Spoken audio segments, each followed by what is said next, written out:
What's up, family? Yo, this is Brother Hot Tim coming to you live and direct. Live and direct. This is Gye-Nyame Journey Radio. I am your host, Brother Hot Tim. Right now, you are listening to what we call Tribal Quotes. And this is a Heart of Assemble production where I strive. This is the only thing I strive to do. I want to blow up those old pairs. It's time for them to go, family. We got to get rid of these old paradigms because they holding us. They holding us like the chains of slavery. And I know a lot of y'all like, Brother Hatim, that's all you talk about, right? That's the heritage. That's where we from. And I got a couple of points that I need to cover today. Because many of us are living in a reality that is not based on real. You know what I'm saying? We're living in a reality that is not real. And I'm not talking about the Matrix shit. I'm talking about the real life illusions that people are caught in. The real life, especially my people. You know what I'm saying? More people are getting caught up in it, so there's no need to despair. There's no need to be ashamed. Everybody get played once in a while. But as a people, we got to rise up and stop allowing ourselves to be played. Now, I don't know if it went out on Instagram yet, but I just announced that I had got some bad news while I was meditating. It came to me, and it said, Brother Hatim, you are not a nation builder. You need to quit. Throw in the towel. It's over. You trying to build a nation, Brother Hatim. You can't build no nation. It's over, brother. Throw in the towel. Surrender. Walk away. Right now. This is your chance to be free. Get away. Because I have something else for you. Brother Hatim, you are no longer a nation builder. These are the words that's echoing to me while I'm teaching young people the meditation today. Yeah, I do meditation. I teach young people meditation. Yes, I do. Right? Teaching grown folks too, but a lot of y'all don't listen. Right? You are not a nation builder. I said, what the fuck you mean? I have built my whole identity up on being a nation builder. I was a nation builder before I was a nation builder age. I was doing nation building shit before a lot of these people even became quote unquote conscious. But the thought was, Brother Hatim, you are not a nation builder.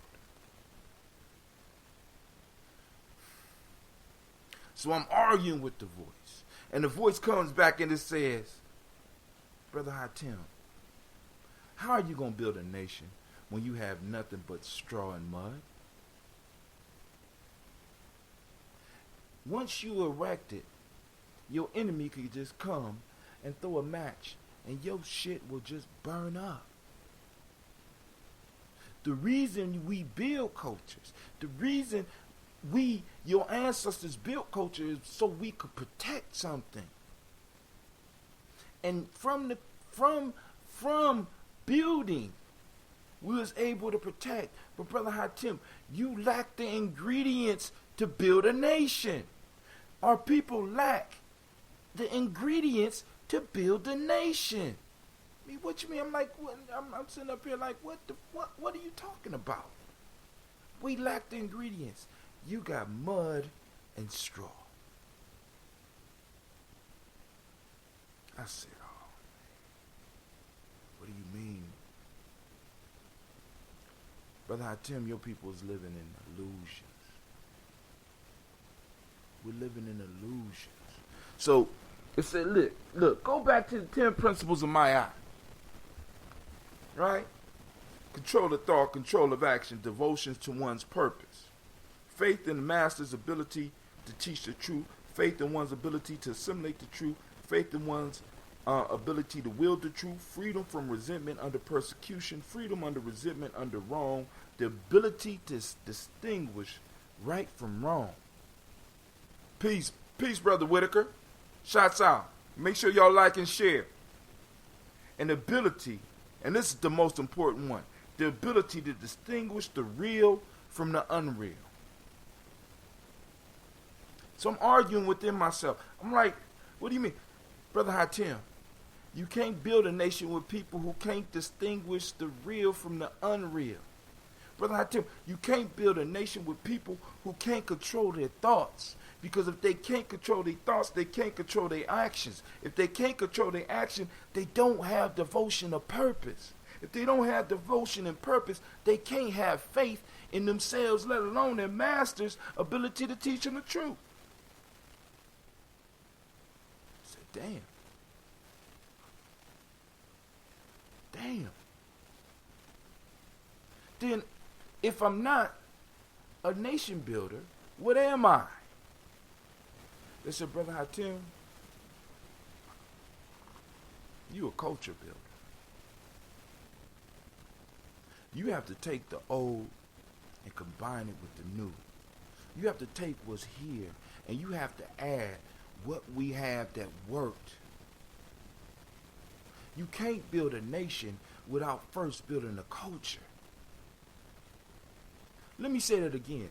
You can't have a nation if you don't have a culture.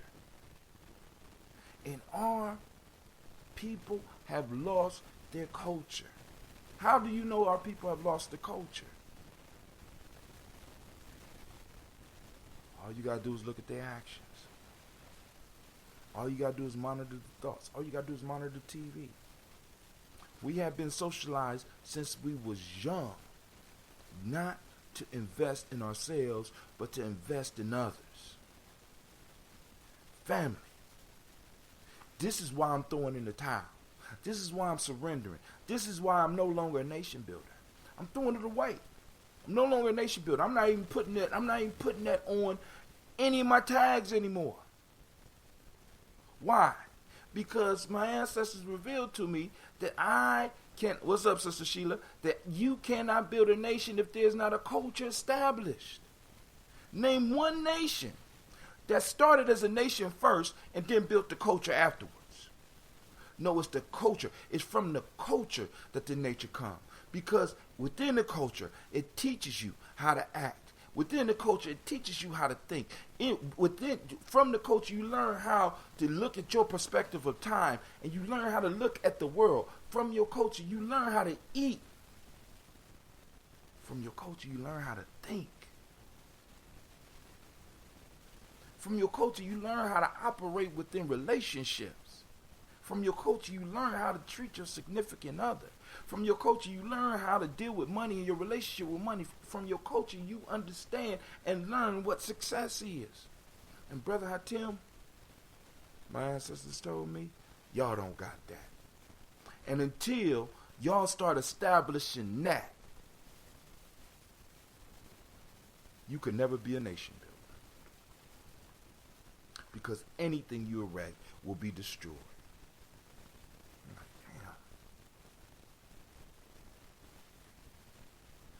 Family, I was thrown back. Family, I was confused. Because y'all don't understand how dear this nation building thing is to me. I got it tattooed all over my damn body. And I'm told I am not. I cannot qualify. Why? Because I come from a group that has no culture. It's the culture that unifies. We have been socialized since we was young.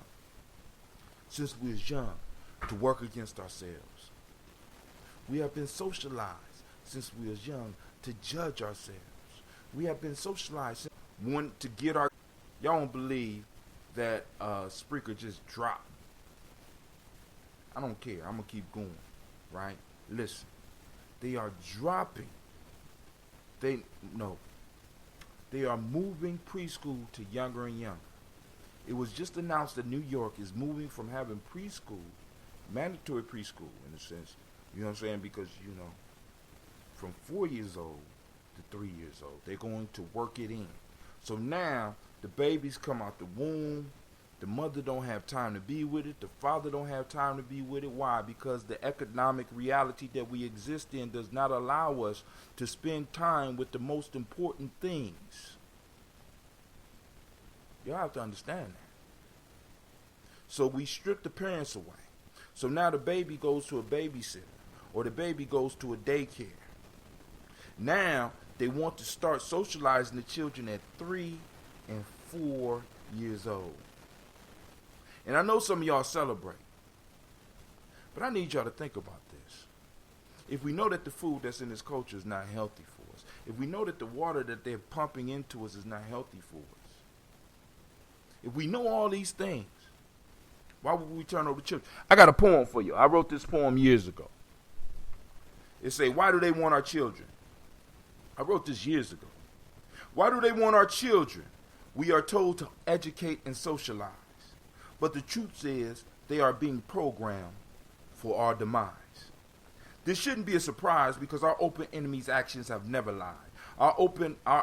Their actions have never lied, their actions have never lied, their actions have never lied. Why take the babies? Why attack the babies? Strategically, it's easy to see. Because if you program the babies, today you destroy tomorrow's revolutionary. Let's keep it real. Name one revolution in history that has been fought by the middle class, elders, or retirees. The fact is that our freedom is in the hands of our babies. But they are in our enemy's institution, being programmed to be lazy, and if they don't fit, they are drugged and told that they are crazy. Their actions have never lied. Their actions have never lied. Our open enemies' actions have never lied. Don't you remember the days of slavery? Those long and bitter days seem to me on the DVD of life. Someone has pushed replay. Why do they want our children? Have we been here before? But the education was working all day and then watching adults beat until their backs were sore. Or their mothers raped before their eyes and the trauma was encased in their souls until they died. My goodness. Our open enemies have never lied. Their actions have never lied. They have never lied. Our open enemies' actions have never lied. But our actions lie to our children all of the time. We tell them to get a job, and about ours we always whine. We tell them that success for them in the system was not designed, but give them to the same system as though we were blind. Are we blind or scared? Are we blind or scared? Because our open enemies' actions have never lied.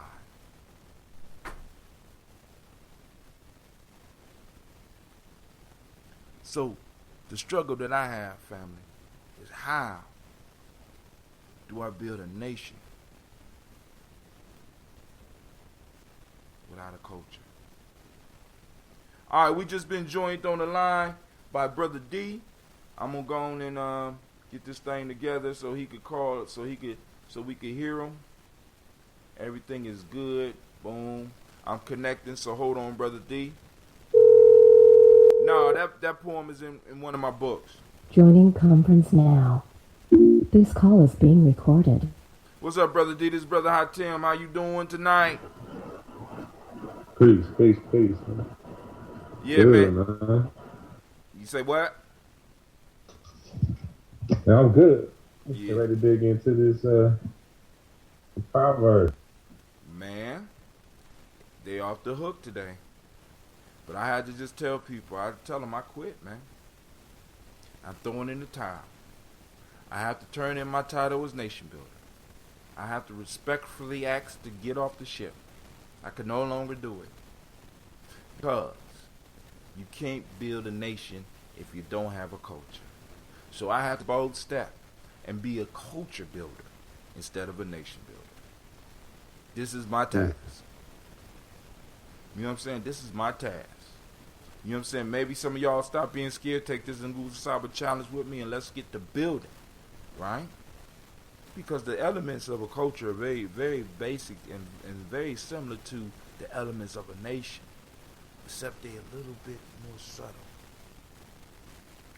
You understand what I'm saying? I mean, because the culture we in, a lot of the ways that we have, we don't even think about it. We don't have to plan them. It's certain ways we react because we have been trained by this culture to react.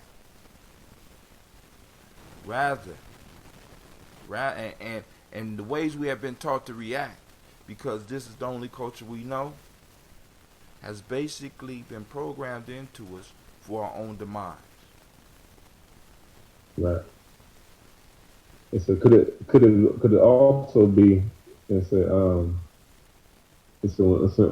you know, in terms of talking about nation, that we so often refer to ourselves as an adjective, which is used to describe something, black.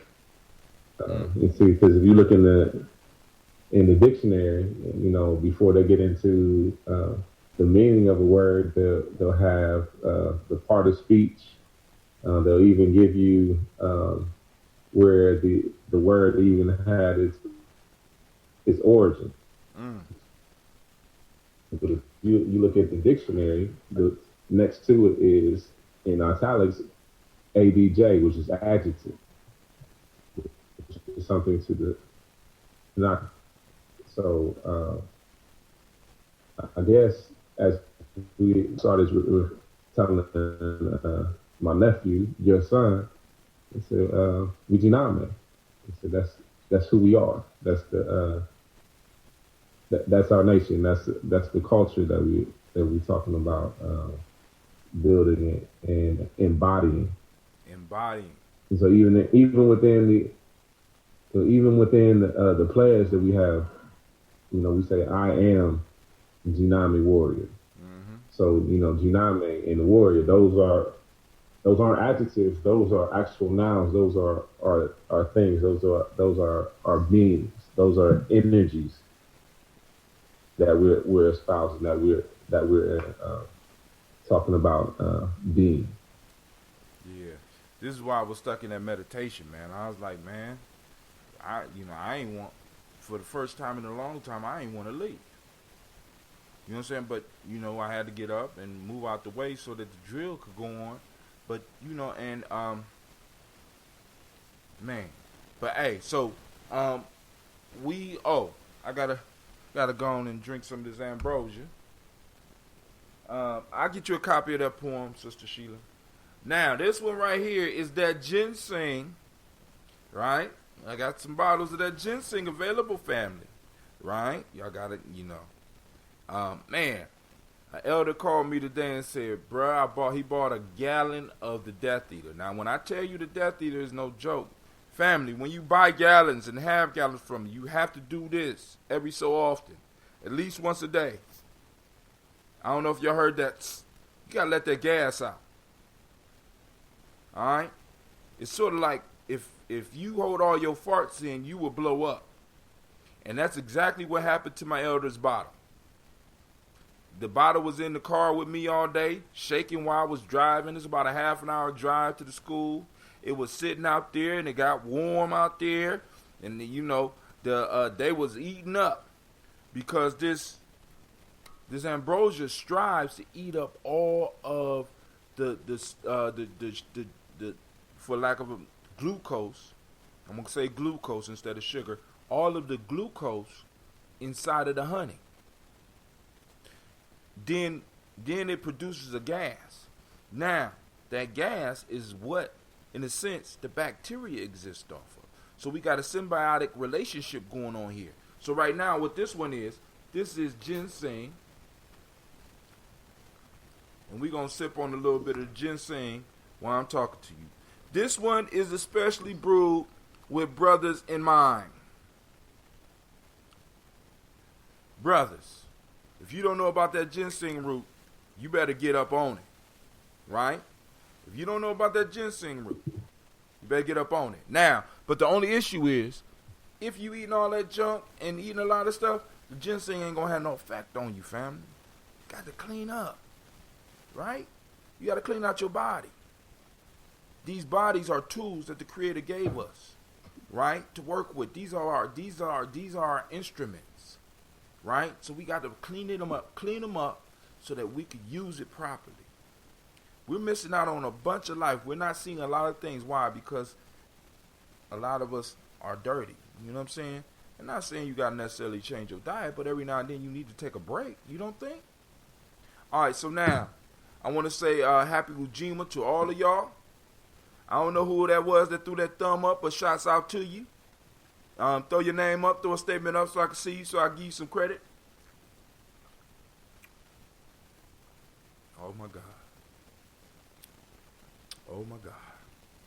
I'm sorry. You ready to get into the proverb, brother? For sure. Woo. Man. Oh, hold on.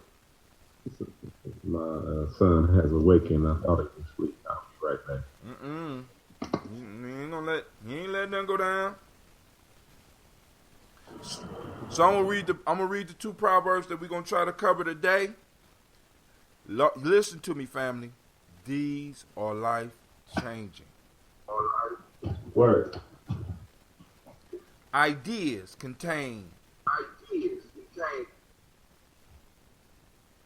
You gotta turn that down, baby. I mean, brother. Ideas contain, project, and transmit energy. Let me say that again. Ideas contain, project, and transmit energy. Conversely, they may stifle energy. Ideas determine attitudes. Ideas determine destiny. Acting as stimuli, ideas may cause mental reactions that can be traced and sensed physiologically. Presented under appropriate conditions, ideas can cause one's energy to rise or fall. A simple idea attacking one's self-esteem can make one's energy level fall. It takes an idea as powerful to make it rise again. This is much the way of ideas. That's one. If you don't do nothing but grasp the first sentence of that, you will change your life and change everybody's life around you by the actions that you take. Second one, ideas are constructs. Ideas are constructs and approximations of truth as we think we apprehend it. Ideas are constructs by which we may be prompted to investigate the nature of the real. Ideas are configurations, functions. Ideas are configuration functioning to connect and articulate thoughts or images. Brother Hatim, what the hell did you just say? Grab your dictionaries, family. It's about to go down. It's about to go down. I forgot I had a story. Now, before I get into that, I gotta tell y'all a story real quick. Y'all know I'm a history kind of buff. I'm not like my elder Nomo X. But there was this Greek dude by the name of Lycurgus. Many of y'all have not heard of Lycurgus, but y'all know about what Lycurgus did. Lycurgus became the king. Are y'all fighting over there? Lycurgus became the king of this place called Sparta.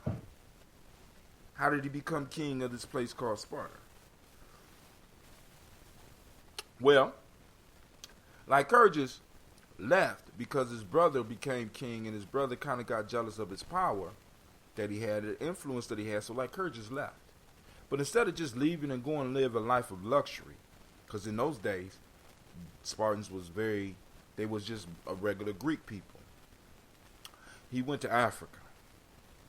He went all over what I call it mid-Asia. Right above Africa, right? And he went in all those areas and he looked at the different cultures. So he went all the way down into Egypt. He went down into Nubia. He went up into other parts of Greece, and he went to all these lands in this area while he was on his hiatus. And from his study of your culture, he decided that the Spartans needed a culture. And he took it back and he formulated the ideas and the culture of Sparta. It's because of him that you hear about the Spartans today. It's because of him that the Spartans only wore that red thing on their back. It's because of him that Spartans slept on the floor. It's because of him that Spartans went through the rites of passage in the way that they went through. That didn't exist before Lycurgus. Lycurgus wasn't a nation builder. Lycurgus was a culture builder, and he established a culture that for a couple of hundred years was able to raise hell all around Greece. I need y'all to understand. I'm serious about my shit. I got years and years of study to back up excuse my language, what I'm talking about. So now let's get into this. Let's get into these ideas. Because Lycurgus had an idea. Hannibal had an idea. Alright? Ramesses had an idea. Taharka had an idea. Elijah Muhammad had an idea. Marcus Garvey had an idea. Listen. Thanks, brother. Ideas contain, project, and transmit energy. If you don't get nothing else from what I'm talking about today, I need y'all to understand that. Listen, ideas contain, project, and transmit energy. This means that the very thoughts that you have creeping around in your mind transmit, contain, and project energy. This is why our ancestors, the very first principle that they would teach those that was going to become teachers of the culture, the priests, the priests kept the culture. The first thing that they taught them when they entered the temple was control of thought. Why? Because a single thought, the wrong single thought in the individual, in the culture, especially one with power, could destroy the whole damn culture. And look at all the random thoughts you got running through your damn head. All the fuckery and the bitchery, the bitchcraft that's running through your head. You know what I'm saying? Ideas project and transmit energy. Family, we got to get control of ourselves. I'm not saying, because I love to kick it. You can ask, you know what I'm saying? I love to have a good time. But we having good times all the goddamn time. We the only motherfuckers that they could put a show on about being in poverty for 5 to 10 seasons and call that shit good times. Them motherfuckers was always broke. We always having good times. Right? We need to put good times in their place. And we need to really start focusing our thoughts. Our thoughts are transmitting energy. They're producing realities that we are sitting in doing. This is why we got to start controlling. See, it used to be a time, because I'm going to talk about this tomorrow on my show. It used to be a time where a child came out and the child wasn't even allowed to pick his career. Now we give them choice. You're allowed to be a free thinker. What the fuck has free thinking got us? I know a lot of people get mad at me for that. Look at all the free thinking niggas we got right now. And we got just as much money as we had in slavery when we was in chains. All this free thinking. No, we need thoughts to produce some shit. We need to start getting thoughts focused. We need to get that energy moving in the same direction. Because I'll be damned if I leave a world for my sons, my daughters, my nieces and nephews, where they will be perpetually. Because y'all don't even understand. It is predicted that we will be perpetually in poverty. Most of us don't even realize we live in a third world existence because we believe that we have choices. Nigga, you picking what the fuck they put on the table for you to pick. If I want purple and they put blue and red on the table and tell me, well, you got to pick between blue and red. Is that really a choice? I want purple, goddammit. But purple's not on the table. You need to pick blue or red. I'm sorry. Go on, Devin. You better step in, man, because I'm mad tonight. You know what I'm saying? Because I'm serious, man, because this is the issue for me, man. It's like y'all kids. With somebody about just how inflexible a lot of these young people. Like, I mean, I was coaching basketball this year, and just having my boys warm up before we got really started into practice and stretching, and these kids couldn't touch their toes. And I started thinking about some of the ideologies within yoga about how flexibility of the body or different parts of the body also stimulates different parts of the mind. And I think about how they're the product of somebody else's image or somebody else's idea, and they're so attached to it that they're not even flexible within their thinking, and not being flexible in their thinking, now they're not flexible in their bodies. Because it makes absolutely no sense to me that a 10, 11, 12, 13-year-old can't touch their toes. That's like when we was doing the Gye-Nyame salutation, we was teaching the kids, and you had to tell, I don't know whether it was a boy or girl that said, I can't touch the floor because my arm's too short. We bending over, and I'm able to touch the ground, and the kids looked at me and tried to bend over and said, I can't touch the ground because my arm's too short. What? Dude, oh, God. Family. And so when in actuality, this should be the most limber time of their lives. Word. Word. And also that flexibility reflects strength. And if you think about it, and how much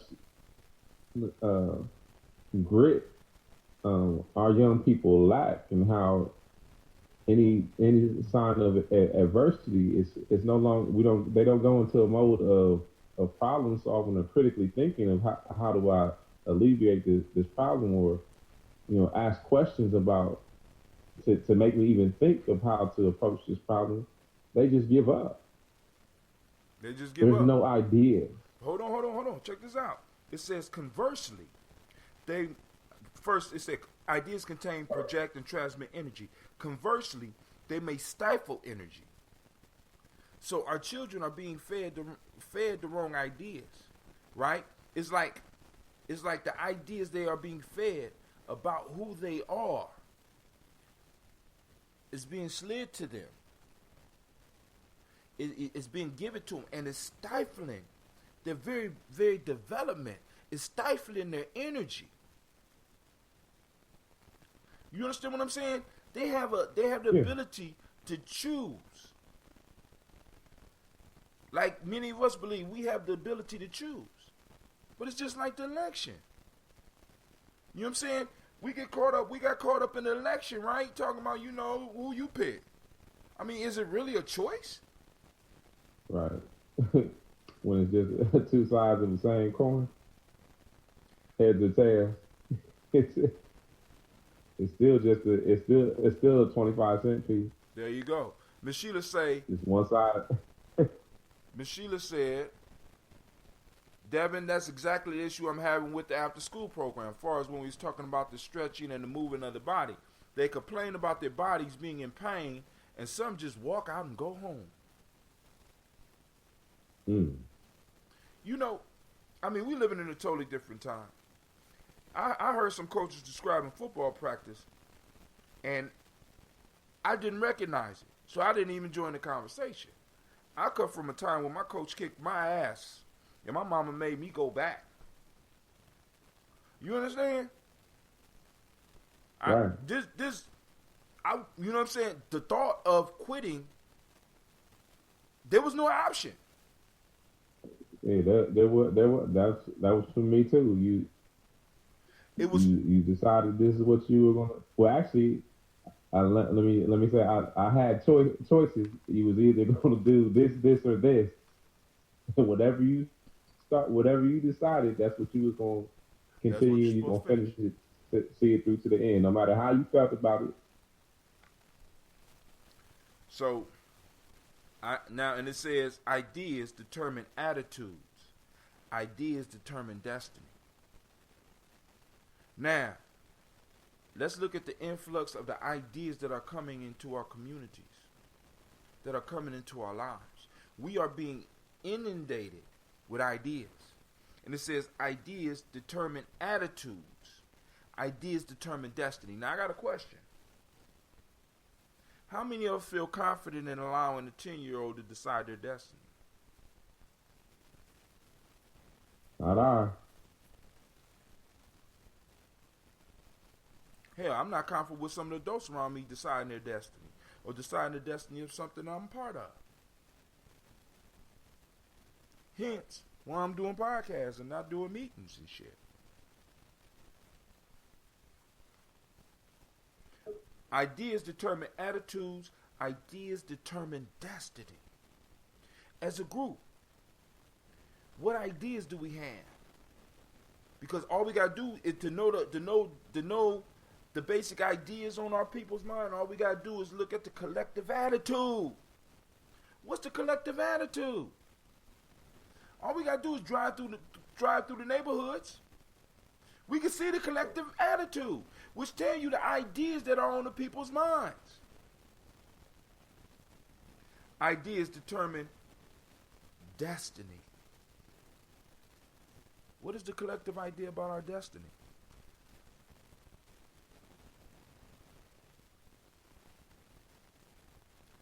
You know, I see Hey, you got a the lot book? of what is it? YOLO. You only live once. You only live once.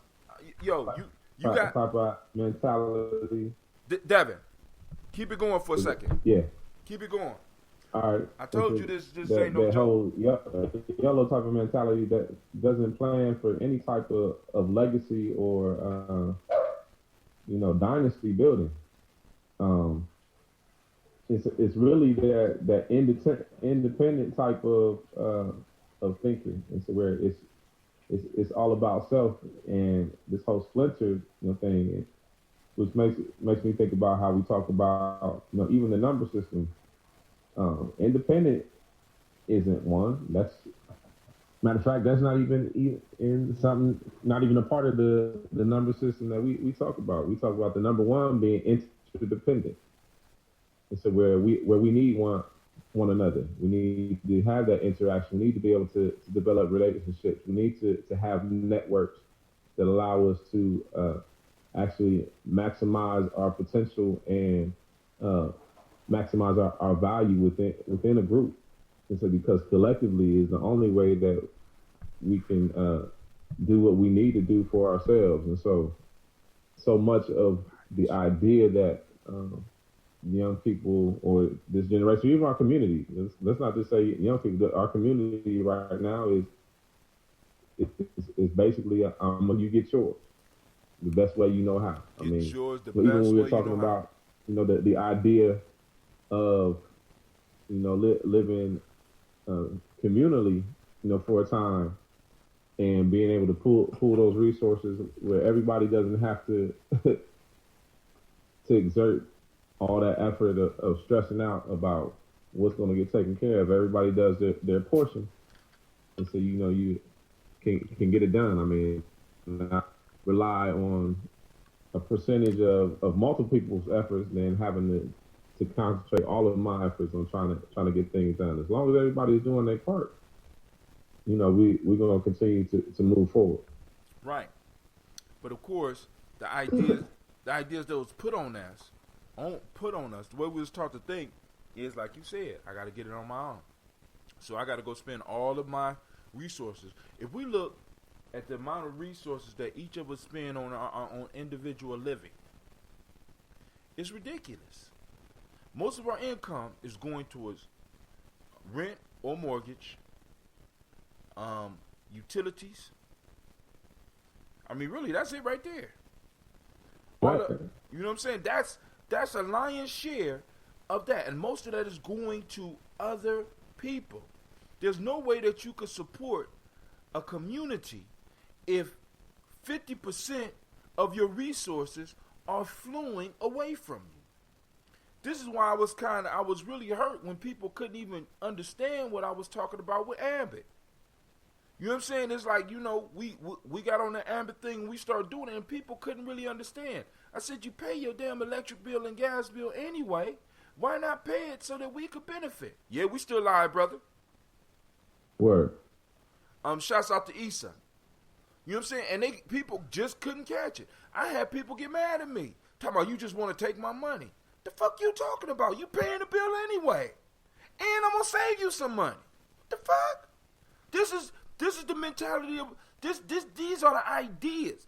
Anything that we present, people automatically they can't see past the programming. You know what I'm saying? They can't see past the programming. And until we change the software, and that's the culture, until we change the software, building the hardware or building the nation, which is the hardware, it won't work. We got to change the software. We got to get into the culture.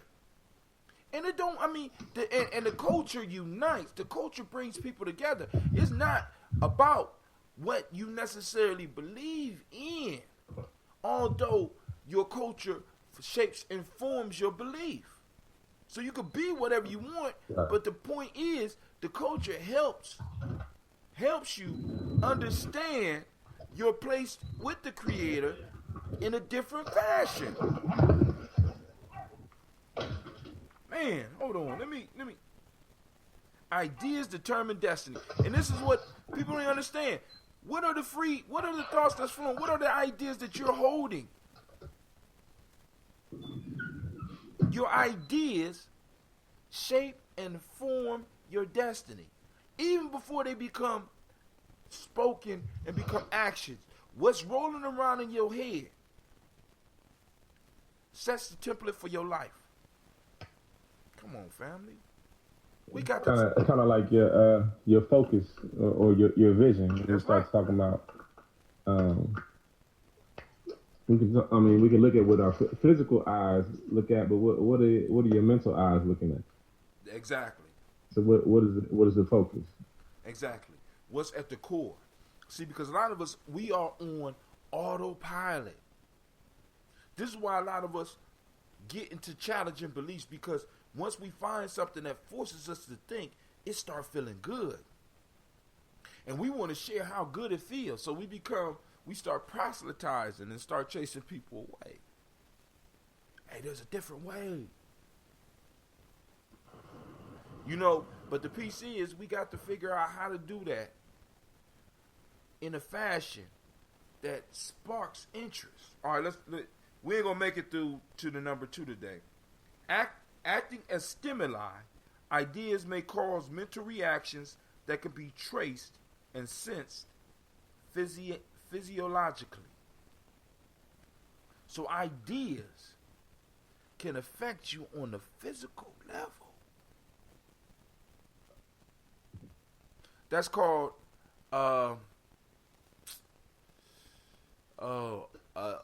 placebo and a nocebo. Ideas can affect you on a physiological level. I mean, we see it. And what?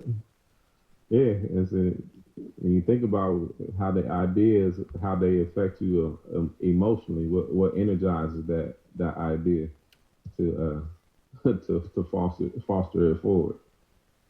You call some of these kids names today, they have them. They'll break down. They'll get sick. They cry until they get sick. Some of them, right? Yeah. And you know, we have seen ideas. Some of us have experienced ideas that affect us physically, right? I mean, and so we have to become sculptors of ideas that affect the people. Sculptors of ideas that can force the people. You know what I'm saying? Not even force them, but cause the people to move. Because where we are right now is not a good place. It's not safe. And we got to be clear about that.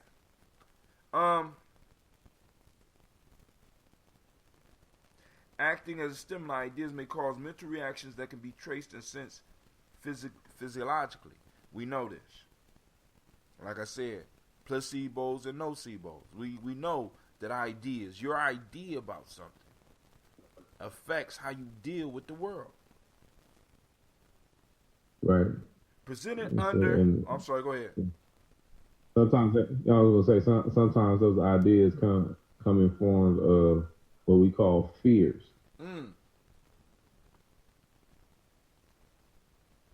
So which then paralyze us or cause other things to manifest because we now focus on that idea, that concept.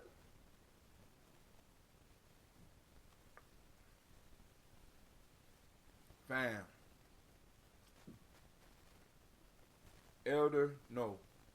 Ancestor Erskine Peters is trying to break some stuff down for us, man, on a whole nother level. I know many of y'all might not be able to follow this, right? Because it's deep water. I understand. Deep thoughts, right? That the very way that you think could be affecting your life. The very ideas that you carry around in you are affecting your destiny.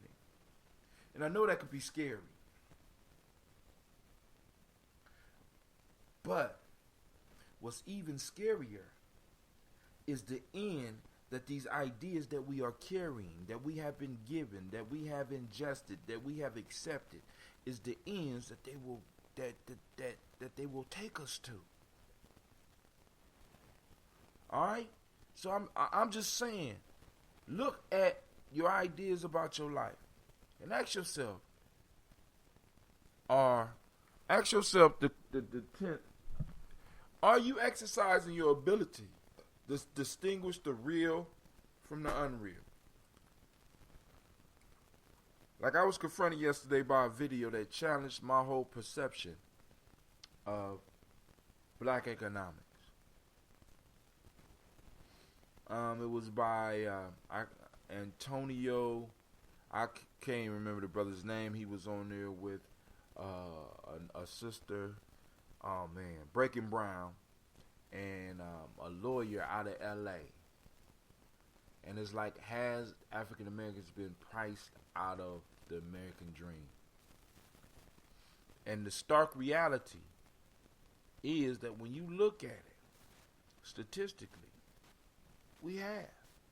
Statistically, we are existing in a third world existence. So we have access to more abundance, right? And because we got access to abundance to consume things around us, we think that we are doing better. But that's not real. Many of us, even with the fly shoes, even with the cars with the rims, are one paycheck or one bad hustle or one bad deal away from homelessness.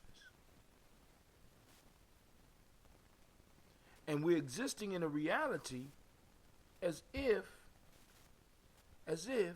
we have everything that we need.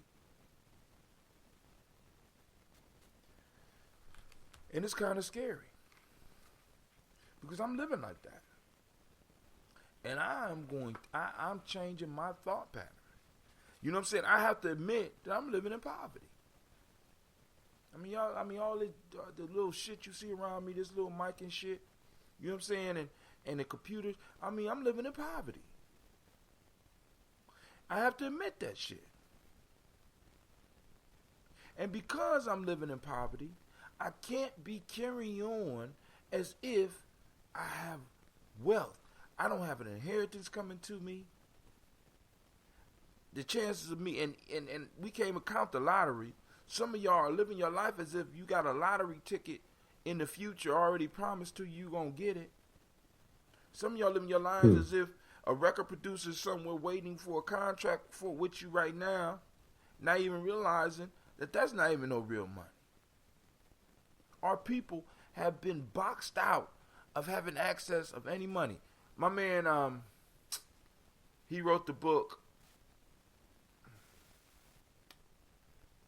it's Outliers, Malcolm Gladwell. And he showed a chart of the world's richest men.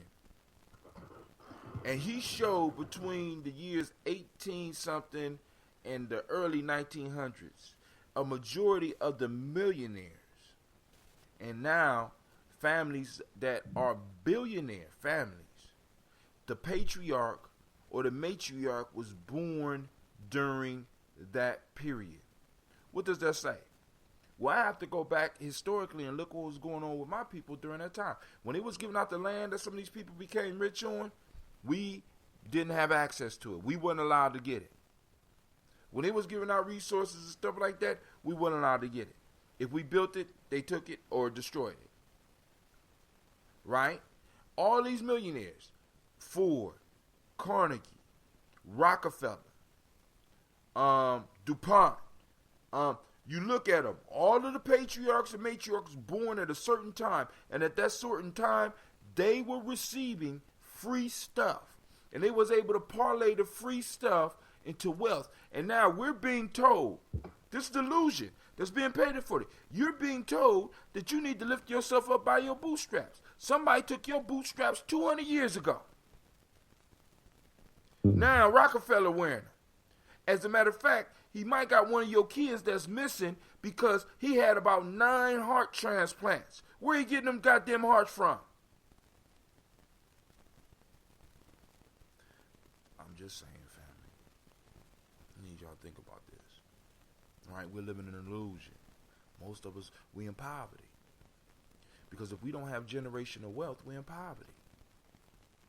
Middle class and all that shit is a fucking illusion. Right? Because soon as your paycheck stop, middle class stop. But if you have wealth, what you got going on don't stop. When you got streams of income coming in for generations, that's when you really got some shit going on. We're living in an illusion. The ideas we have are wrong. And because we are rolling on wrong ideas, we're getting wrong conclusions, and the wrong conclusions is leading us farther and farther into the forest of darkness. I'm sorry. God damn it, I'm sorry. No, that's on point. Presented under appropriate conditions, ideas can cause one energy to rise or fall. We know this. We know a motivational speech can make you feel good. We know somebody cussing your ass out can make you feel bad. Somebody presenting ideas to you can make you feel good or make you feel bad. Ideas affect you. Ideas affect you. A simple idea attacking one's self-esteem can make one's energy level fall. And we all have experienced that. From childhood all the way up to now. It kind of hurts some of us to admit that our people was in bondage. That fucks with our self-esteem. It hurts some of us to realize and wake up every day and look in the mirror and realize, damn, I forgot I was black.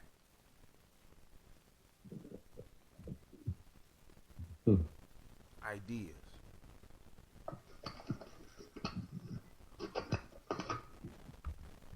Lastly. Or how about you forgot who you were? You forgot who you were. You look in the mirror and you remember, and then you try to hurriedly forget again. It takes an idea as powerful to make it rise again. So because we got to be careful when we dealing with our children too, because the ideas we pour on our children, when we drop them down, it takes new ideas or stronger ideas to rise them back up. So we got to be careful, right? When we dealing with our children. So we got to give our children ideas. So when we chastise them, right? Like culturally, right? This is some of the stuff that we have to come up with. We got to talk about how do we chastise our children? Because we know children are going to do things that they ain't supposed to do. And the way that, West Asians have given us to work with our children is not working. So we got to look at culturally, how do we raise black children in this society? How do we discipline them? How do we chastise them? What do we say to them? How do we say it to them? Right? Because we know all positive don't work, and we know all negative don't work. Our ancestors dealt with balance, did we not? We got to figure out how to check our colleagues, how to check our brothers and sisters. Right? Culture defines that for us.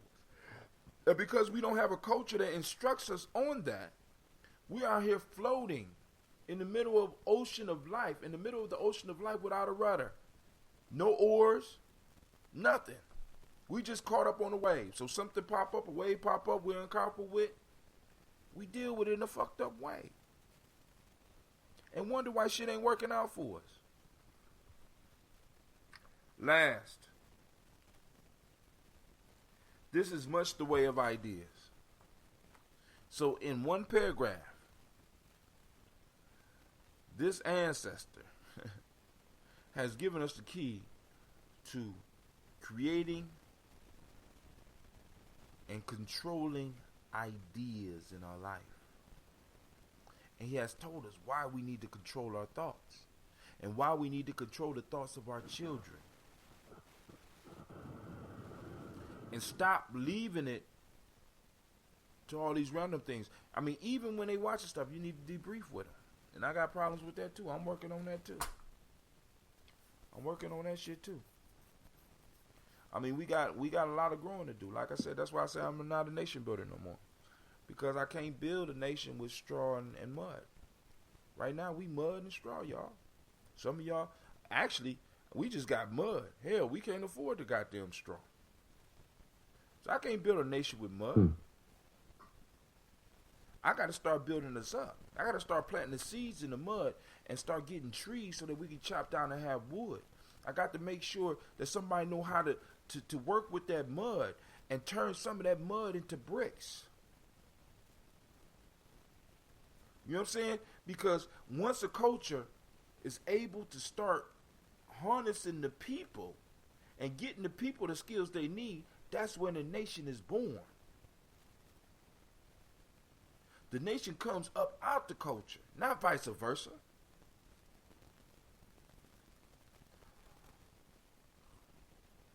That's the word. So, fam, I done kept y'all long enough. We are at an hour and 2 minutes. I try to keep these shows up under an hour. I want to thank Brother D the Traveler for stopping in, sharing his insight with us. I want to thank this Ginseng Ambrosia. I want to thank Brother Issa. I want to thank Sister Sheila. I want to thank Ernie Gardner. I want to thank